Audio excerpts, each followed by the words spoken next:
En fait, à ce moment-là, je ne sais pas exactement qu'est-ce que je voulais faire de ma vie. En fin 2018, je me suis vraiment lancé en début 2019. Et est-ce que tu peux nous partager un petit peu les chiffres que tu fais actuellement sur l'une de tes boutiques ou même en général Bah, en vrai, actuellement, on fait à peu près euros de chiffre d'affaires.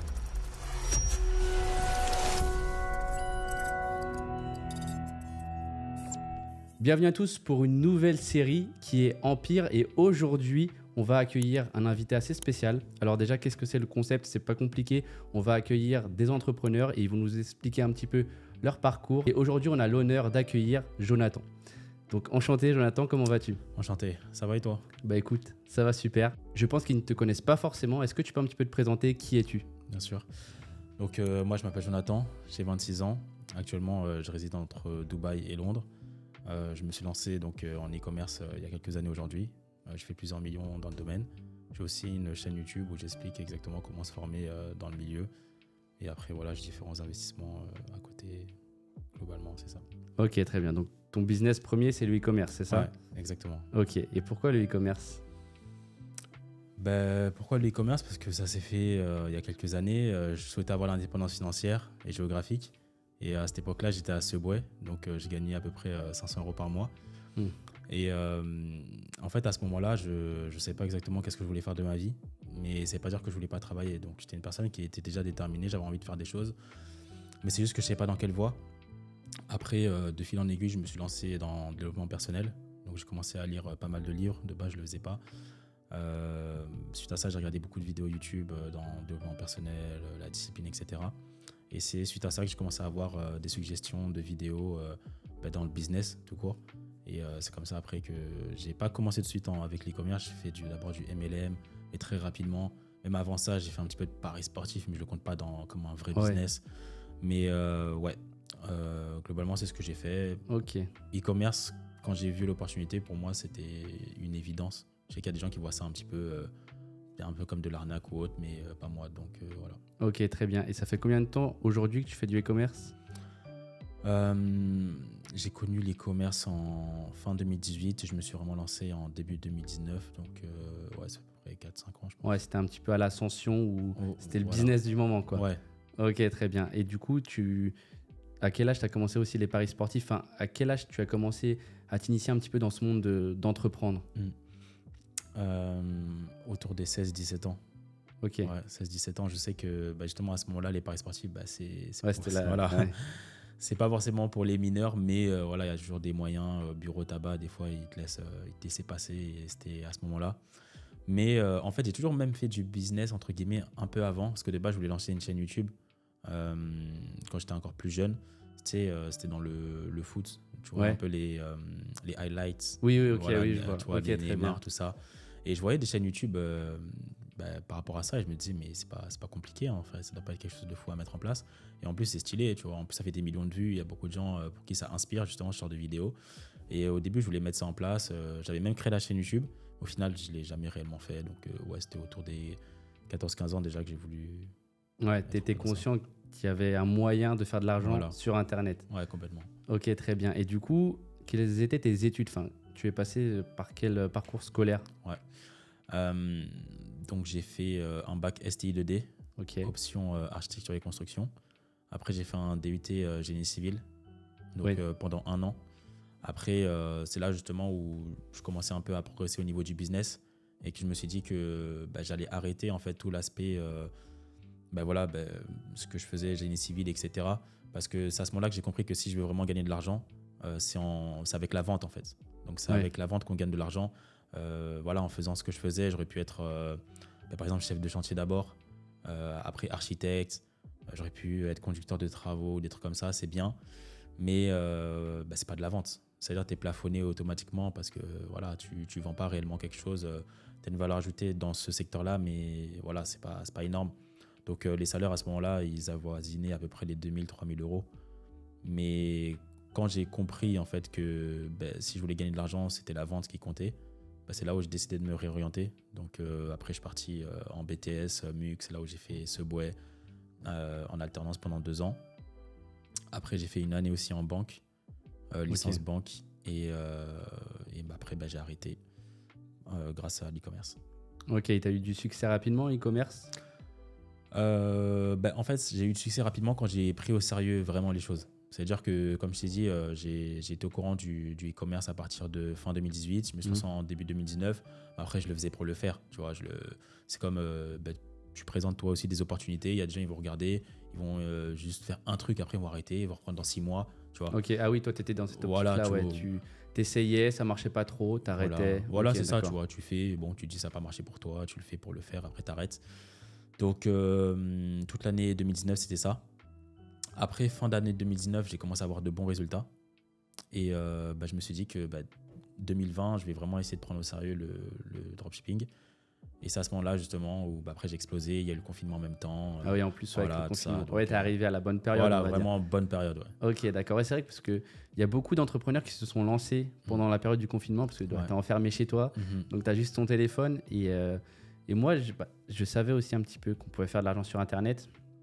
Moi, je me suis pas lancé pendant le confinement parce que moi, j'étais un gros gamer, tu vois. Ok. Et du coup, je jouais beaucoup. Et tous les élèves aujourd'hui que j'ai, ils se sont lancés avec le confinement, beaucoup aussi via le drop. Et derrière, ça a pas mal aussi évolué, le dropshipping. Je sais pas si tu peux nous parler un petit peu, toi, dans ta carrière, l'évolution du dropshipping aujourd'hui en 2024 pour toutes les personnes aussi qui veulent se lancer. Parce que ça a énormément évolué, on entend tellement de choses maintenant. Ouais. Déjà, par rapport à avant, il y a des plateformes qui ont vu le jour. Par exemple, TikTok. À ce moment-là, il n'y avait pas forcément TikTok, etc. Et ce n'était pas aussi optimisé qu'aujourd'hui. Après, c'est pas forcément la plateforme que je recommande tout de suite. Je préfère se lancer avec Facebook. Ouais, c'est quand même bien mieux. Voilà, c'est quand même la plateforme qui a le plus de data au monde, ça c'est factuel. Il y a beaucoup de changements dans le sens que avant, les influenceurs, ça marchait très bien. Tu posais 500 €, tu pouvais récupérer 10 000 €. Tu posais 10 000, tu pouvais avoir 200 000 même. Donc avant, c'était impressionnant comment on pouvait gagner de l'argent avec les influenceurs. Maintenant, c'est plus le cas parce qu'il y a eu trop d'abus, des personnes qui ont scammé, vendu des faux produits, etc. Il y a beaucoup de problèmes. Et après, notamment la presse en France, on a beaucoup parlé. Et c'est pour ça que le business model est décrié en France, mais pas à cause du business model en lui-même, parce qu'il y a plein d'entreprises qui l'utilisent, mais à cause des gens qui font des mauvaises choses. Donc, les plateformes publicitaires ont changé. Les stratégies changent aussi au niveau des offres. Essayer d'avoir des offres plus attractives aussi. Bon, ça, c'est différentes stratégies à mettre en place. Et aujourd'hui, le plus important pour réussir en dropshipping, c'est l'acquisition au niveau de la publicité. En dehors d'avoir un bon produit, etc., c'est important d'avoir de bonnes vidéos et bonnes photos pour bien mettre en avant son produit. Donc, c'est la publicité. Parce qu'au final, si tu n'as pas une publicité qui est pertinente, personne ne vient sur ton site et personne n'achète. Donc, déjà, que si on prend la moyenne au niveau du taux de conversion sur un site e-commerce, c'est entre 1% et 5%. C'est-à-dire que s'il y a 100 personnes qui viennent sur le site, il y a à peu près 5 personnes maximum qui vont acheter. Aujourd'hui, il faut concentrer une grande partie de nos forces, bien sûr, sur la recherche de produits et trouver un bon produit. Mais après, c'est comment on amène justement ce produit. C'est tout aussi important que la sélection du produit. Et comment on l'amène, c'est via les vidéos et les photos. Et ça, c'est aussi quelque chose qui a beaucoup changé. Parce qu'avant, c'était plutôt l'inverse. Comme on dit, le principe du produit gagnant. Mais aujourd'hui, limite, c'est la vidéo gagnante, la créative gagnante. Ouais, ça a tellement évolué. Ouais. Il y a beaucoup de concurrence aussi aujourd'hui en dropshipping. Ouais. Après, pour moi, je sais pas, c'est toujours un peu comme avant. Après, forcément, les publicités, elles ont augmenté. Parce que c'est normal, parce que plus les gens voient que quelque chose fonctionne, plus il y a des gens qui vont y venir, et plus les gens viennent, et plus les choses augmentent. Mais c'est pas quelque chose de mauvais en soi. C'est pas pour ça qu'on fait moins d'argent. Au contraire, en fait, ceux qui font de l'argent, ils en font toujours plus. Et ceux qui en font pas, ils en font moins, en fait. C'est comme ça. Donc, faut juste tirer son épingle du jeu, avoir les bonnes stratégies, se débrouiller, tester des produits, et voilà. Ok, très bien. Et quelles ont été tes sources de motivation? Parce que tu as toujours essayé aussi un petit peu, comme tu as dit, des petits business à droite, à gauche. Mais ça a été quoi ton déclic? Parce que tu as commencé à avoir du succès en 2019. Mais est-ce que c'est ce déclic-là ou c'est aussi la vie du salariat qui t'a poussé à entreprendre? Ce que je voulais, en fait, c'est la liberté, en vrai. La liberté, moi, je voulais pas être salarié. C'est-à-dire que je voulais pas dépendre d'un patron, je voulais pas être un peu dans une case, etc. Et après, encore une fois, il n'y a rien de mal à ça. La plupart des personnes, la plupart des gens sont salariés dans ce monde, en fait. Donc, et il faut de tout dans un monde. Ça ne veut pas dire que salarié, c'est nul et entrepreneur, non. Chacun a choisi sa voie. Après, moi, je sais que ce n'était pas ma voie. Donc, c'est pour ça qu'après, il fallait que je trouve une solution. Parce que, en fait, au final, ça s'est fait naturellement. Je me suis lancé dans le business sans savoir que c'était du business. Et au final, quand je me suis vraiment lancé dans le business en sachant que c'était du business, c'est là où ça a décollé. Donc, c'est surtout la liberté de pouvoir choisir ce que je veux faire dans ma vie, la gestion de mon temps, de mon argent, d'avoir des systèmes mis en place, gagner de l'argent en dormant, avoir la liberté géographique de pouvoir voyager où on le souhaite et ne pas avoir de plafond financier. Comme je te disais, comme je voulais être conducteur de travaux, architecte, oui, je gagne 2000, 3000, 4000. Ouais. Voilà, c'est bien.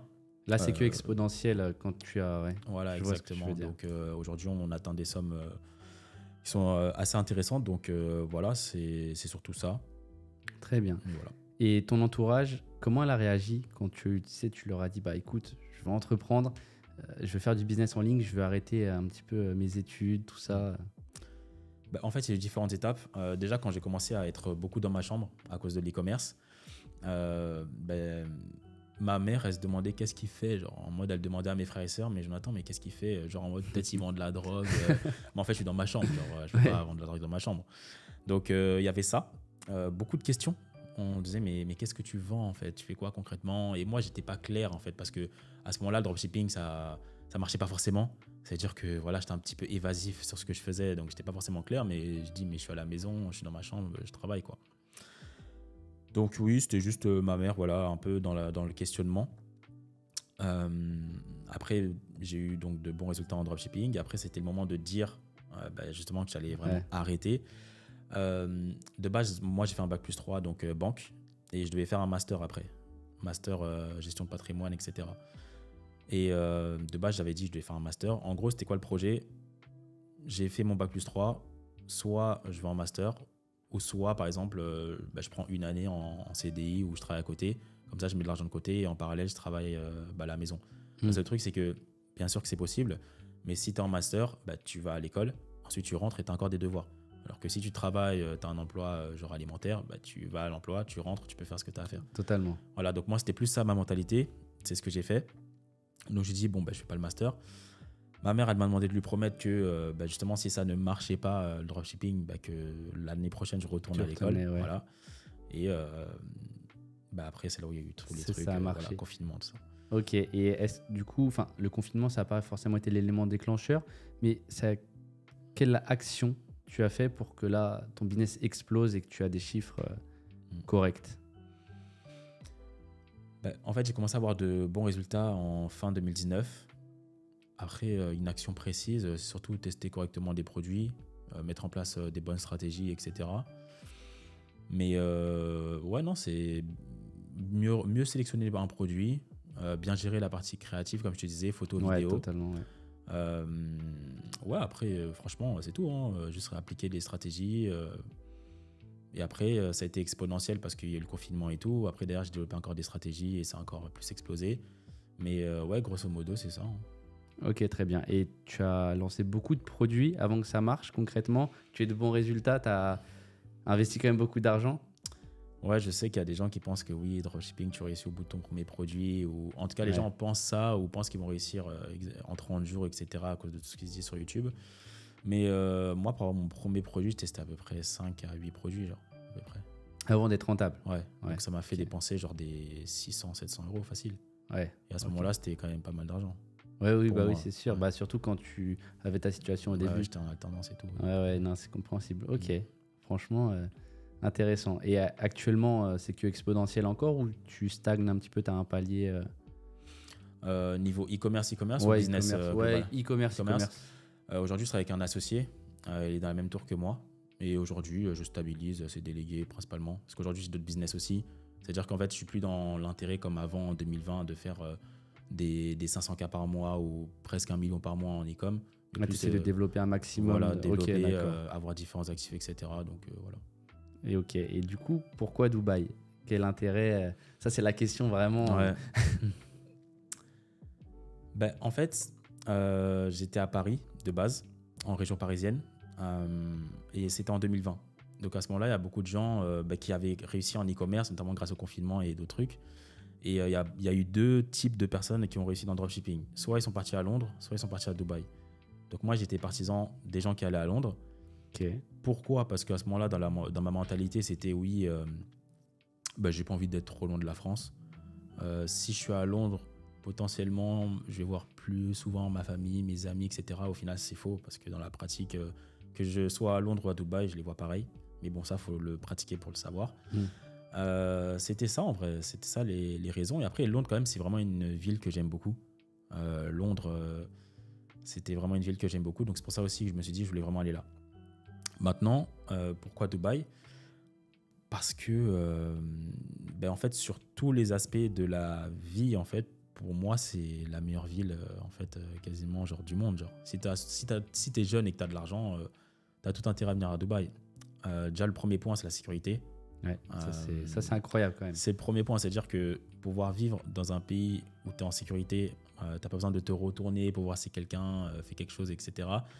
Il y a des chances qu'il y a des gens qui ne vivront jamais ça. En France, tu ne peux pas vivre ça. Ouais, totalement. C'est en fait, c'est un monde tellement différent. C'est ça. Il faut venir pour le voir. Voilà, c'est ça en fait. En fait, on peut dire des choses de loin, etc. Mais c'est dans la pratique que tu vois. Moi, je dors la porte ouverte. Tu pars en vacances, tu laisses même la porte ouverte. Il y a un colis, tu le laisses devant chez toi. Il n'y a personne qui le touchera, même dans un an. On est déconnecté. Ton téléphone, tu le laisses par terre. Tu reviens, il sera encore là. Il n'y a pas de vol. Il n'y a pas toutes ces choses-là, en fait. C'est-à-dire, c'est incroyable. Donc, juste cet aspect-là, de se dire que voilà, je me sens bien, je me sens à l'aise, je sais qu'il ne se passe rien, j'ai de la famille, j'ai des amis qui sont là, j'ai peut-être même un enfant ou quelqu'un qui a des enfants, que tu te sens à l'aise par rapport à ça. C'est le premier point. Après, deuxième point, les taxes, bien sûr, 0%. Mais là, ça n'a pas parlé de 7 à 9%. J'ai entendu. En fait, oui, mais en fait, le temps qu'ils le mettent en application, voilà, c'est de la surface. Ils disent ça pour le dire, mais moi, je parlais avec une juriste. J'ai fait un podcast avec une juriste, elle me disait que, voilà, ils disent ça comme ça. Limite, c'est même au niveau international pour montrer un petit peu que, parce que tu vois, c'est un petit peu mal vu. Maintenant, ils veulent essayer de créer des taxes à l'échelle mondiale, genre par exemple, minimum 10% dans le monde entier.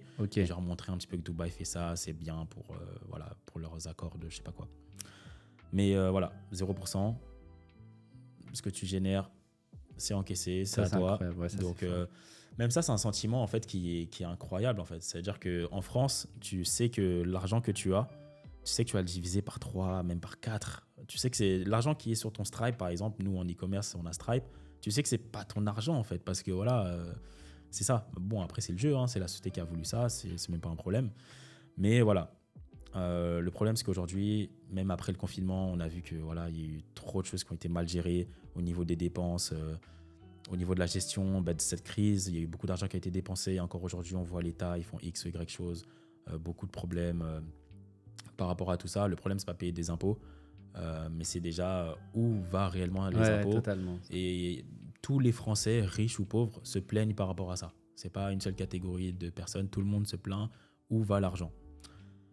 Et il y a le point donc de où va les impôts, et le deuxième point, c'est que aussi il faut pas exagérer au niveau des impôts. C'est-à-dire que à un moment donné, quand quand tu fais de l'entrepreneuriat, tu mets tout sur la table. C'est-à-dire totalement. Tu mets ta santé sur la table. Tu mets ta santé. C'est-à-dire qu'il y en a, ils perdent la santé en travaillant en fait. Il y a des gens, ils mettent leur maison sur la table, ils mettent leur famille, ils mettent toutes leurs relations. Et pour qu'au final, on te prenne 70% et que derrière, en plus, on essaie encore de te mettre des bâtons dans les roues, etc., tu peux pas t'en sortir en fait. Et tu perds trop de temps, même au niveau de la paperasse, l'administration en France, etc. C'est trop problématique. Si tu perds trop de temps sur ça, même tout ce que je vois au niveau l'administration de manière globale, ça fait perdre énormément de temps. Sécurité, les taxes. Et après, le networking aussi. J'en étais sûr. Le networking, c'est la base en fait. Ouais, totalement. Moi, même quand j'étais à Londres, je connaissais plus de gens à Dubaï qu'à Londres en fait. Donc, en fait, le fait d'être en présentiel à Dubaï et de côtoyer de manière quotidienne des gens inspirants, des millionnaires, multimillionnaires, en fait, ça n'a aucune valeur. Parce que le truc, c'est que quand on est à distance, on ne va pas se parler de la même manière que quand on est en face à face.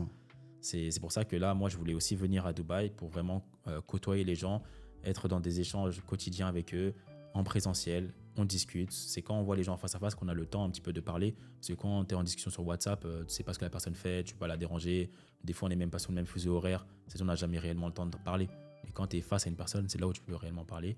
Et au final, c'est dans ces discussions, c'est justement en face à face que moi, j'ai eu les meilleures discussions et même des choses qui ont fait encore exploser mes business.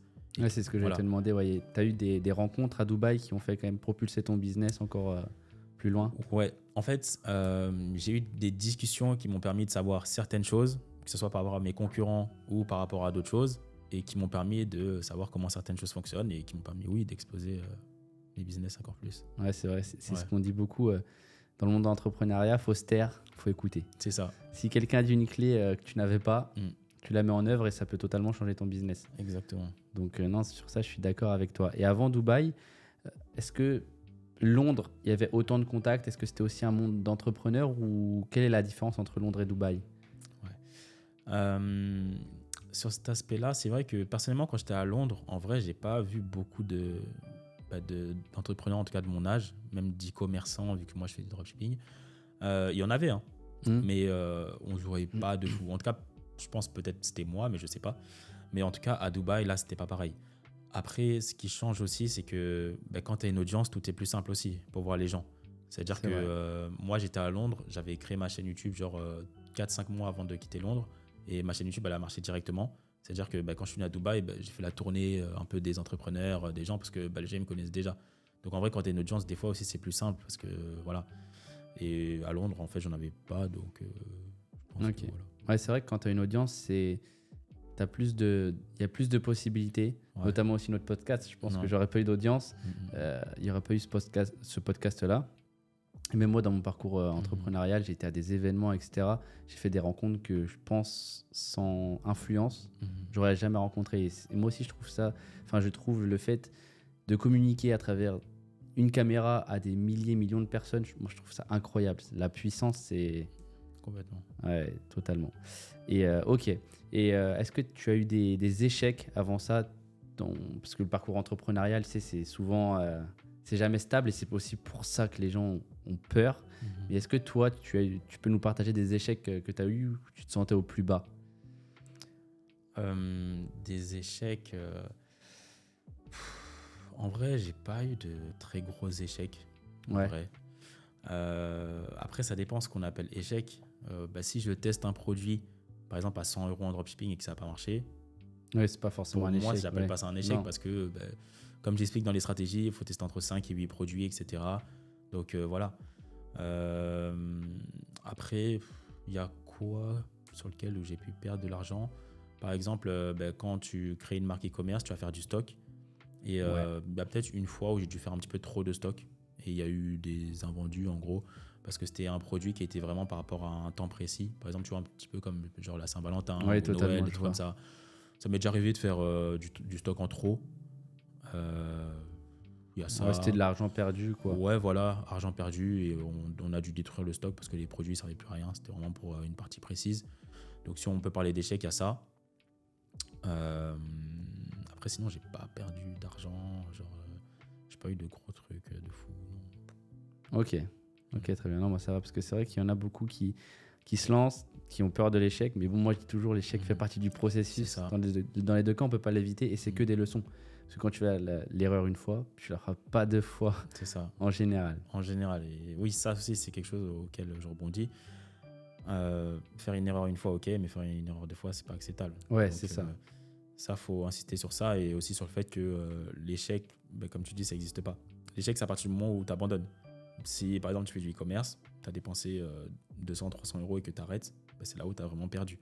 Mais si tu as investi, tu as testé 2-3 produits, mais que tu insistes, faut compter ça comme un investissement.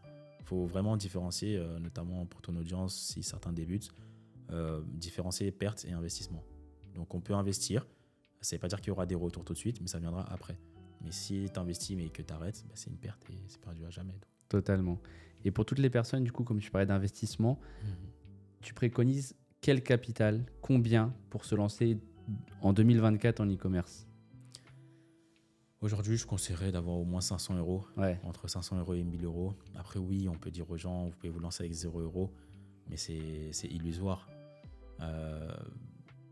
Moi, je conseillerais quand même d'avoir un budget. On se lance dans un business. On a de la chance quand même d'avoir un business sur lequel tu peux te lancer avec 500 €. Il y a des Totalement. business, il y a 30 ans, 50 ans, les gens ne pouvaient pas se lancer dans un business avec 500 €. Donc, il faut prendre de la perspective. Il y a très peu de risques. Et là, je parle même du business en ligne de manière globale. On se lance dans des business, au final, il y a très peu de risques. Il n'y a pas besoin d'énormément de fonds. 500 €, on peut faire en sorte de les trouver. Donc, ouais, ce budget-là, c'est celui-ci, 500 000 euros. Ouais, c'est vrai, c'est raisonnable. C'est ce que je dis souvent. Parce que beaucoup pensent qu'il faut aussi avoir plusieurs dizaines de milliers d'euros pour se lancer. Parce que après, faut réussir à être rentable rapidement. Mais aussi, c'est dans la recherche produit. Tu dois faire une bonne recherche produit pour mettre toutes les chances de ton côté que ton produit fonctionne derrière. Donc, ok. Et est-ce que tu penses qu'il y a des compétences primordiales pour se lancer en dropshipping ou e-commerce, même pour créer sa marque, ou peu importe? Déjà, la première compétence, le marketing. Ouais. Développer des compétences en marketing, se renseigner. C'est pas juste se lancer rapidement, voir une vidéo sur YouTube et faire pareil. C'est prendre le temps, lire des livres en marketing, regarder des vidéos YouTube en marketing. Par exemple, Marketing Mania, il a plus longtemps. Il explique certains concepts au niveau de comment l'être humain fonctionne, comment il réfléchit, les codes des couleurs, etc. C'est tout ça qu'il faut savoir. En fait, en fait, c'est pas quelque chose qui va rapporter des résultats tout de suite, mais c'est le travail de fond qui te rapportera des résultats sur le long terme. Donc, quelqu'un qui prend vraiment les choses au sérieux et qui veut développer des compétences, la première chose, c'est la vente. Après, le copywriting aussi, ça peut être intéressant, même si ça peut se déléguer. Mais c'est quand même bien d'avoir des notions de base au niveau du copywriting. Donc, le copywriting, c'est le fait de vendre. Je ne sais plus c'est quoi la définition exacte. C'est écrire pour vendre. Voilà, c'est ça, oui. Écrire pour vendre, voilà. Pas besoin d'être un expert, parce qu'en dropshipping, souvent on délègue, mais avoir des notions de base. Ouais, c'est ça. Avant de déléguer, je pense qu'il faut toujours avoir, comme tu dis, des notions de base, parce que ça ne vérifie pas le contrôle, quoi. Exactement. Donc, c'est ça. Même moi, c'était récemment, j'ai refait un point au niveau copywriting, l'AIDA, là, AIDA. Mais juste refaire un point un peu sur ça, marketing, copywriting. Après aussi, être curieux au niveau du dropshipping, même du business en général. C'est important d'être curieux, la recherche de produits.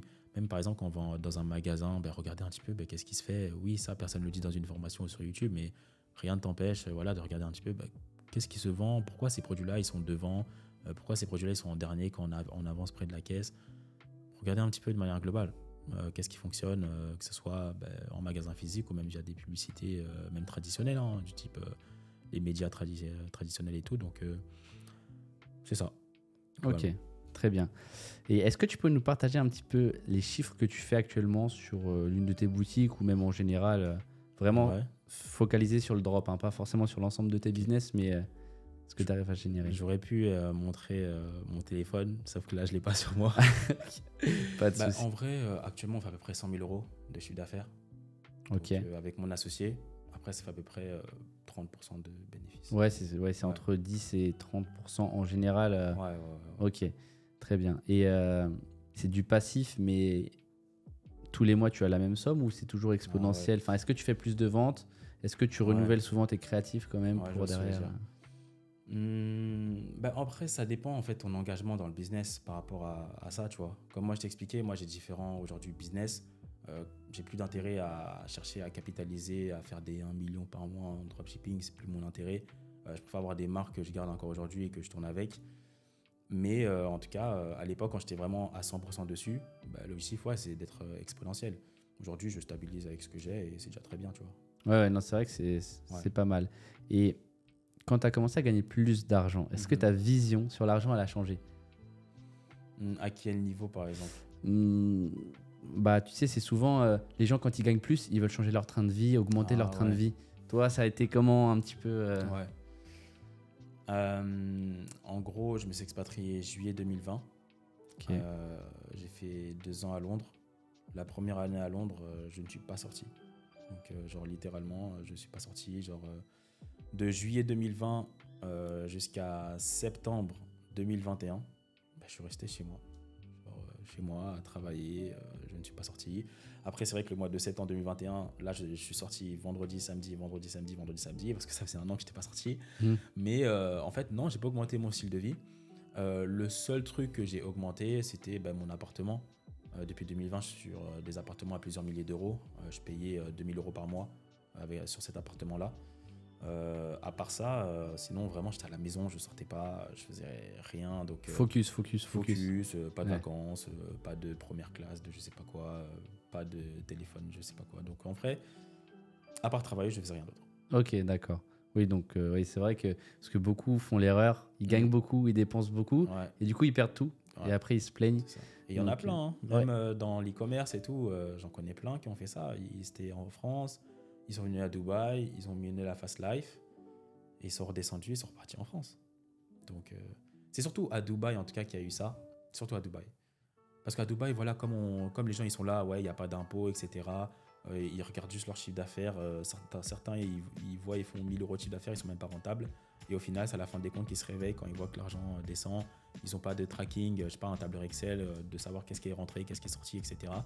Et après, ils s'étonnent. Moi, j'en connais plein, vraiment, qui ils sont vraiment retournés en France pour ces raisons-là.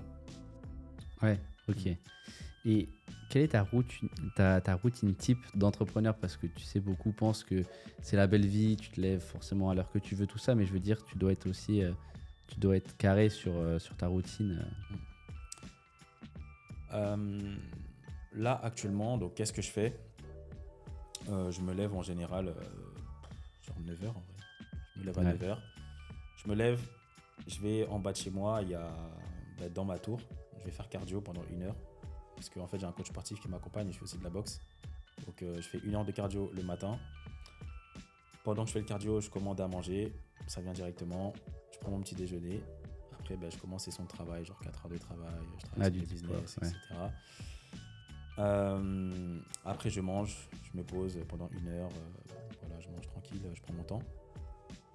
Et après, je repars sur une deuxième session, à peu près jusqu'à 18h30. 18h30, je vais à la salle. Je suis accompagné avec un coach sportif de 18h30 à 20h. Et après, genre 20h, 21h, j'ai la boxe. Et après, après je rentre, je vais me doucher, je prends mon PC, je vais checker mes WhatsApp, tout ça, checker WhatsApp parce que j'ai différents collaborateurs, donc voir peut-être s'il y a une urgence ou quelqu'un a besoin de moi. Et, après, ça dépend. Des fois, quand je suis dans des bons moods, par exemple, je vais lire des livres et tout. Là, actuellement, honnêtement, je n'en lis pas forcément, mais ça dépend, tu vois, les périodes. Il y a des périodes où je lis, il y a des périodes où je lis pas. Là, en général, le soir, après, qu'est-ce que je fais? Ouais, vite fait le PC. Et après, je suis en colocation. Là, il est parti, mais j'étais avec Loïc. Donc, en vrai, je rentre à la maison, je parle avec lui, on parle business, on parle d'autres choses. Donc, ouais, plus parler avec les gens qui sont avec moi. Ok. Et voilà, Ok, ça fait quand même une routine assez chargée, parce Ouais. que beaucoup pensent que on travaille 1 à 2 heures par jour, alors que c'est totalement faux, hein. Ouais. Finalement, en fait, tu as un train de vie d'une personne qui travaille aussi en entreprise. C'est Ouais. juste que, bon, niveau revenu qui rentre, C'est ça. c'est bien meilleur. Mm, mm. Ok, et as-tu des projets spécifiques pour 2024 ou pas forcément? Au niveau des projets, continuer à stabiliser mes marques e-com. J'ai fait une vidéo par rapport à ça justement sur YouTube. Je dois avoir les 100 000 abonnés là, sur YouTube là, d'ici cet été.